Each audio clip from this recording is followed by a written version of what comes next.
மார்கழியின் சிறப்பையும் கண்ணனின் லீலைகளையும் பாடி வந்த ஆண்டாள் இப்போது உறங்குகிற தோழியை அதிகாலையில் எழுப்புகிறாள். புல்லும் சிலம்பின. புல் என்றால் பறவை. பறவைகளெல்லாம் எழுந்து சிலம்புகின்றன. பறவையின் அரசனான கருடனை வாகனமாக கொண்ட அந்த வைகுண்டநாதர் கோயிலிலே சங்கநாதம் முழங்குவது கேட்கிலையோ? ஏ பெண்ணே, பிள்ளாய், எழுந்திரு, பொழுது விடிந்து விட்டது, பூஜை துவங்கிவிட்டன.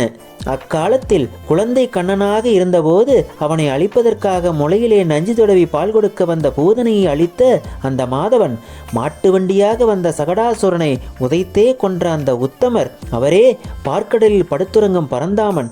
அவரது உயர்ந்த திருநாமமான ஹரி என்ற திருநாமத்தை முனிவர்களும் யோகிகளுமே கூற துவங்கிவிட்டார்கள். நாமும் கூறி வழிபட வேண்டாமா?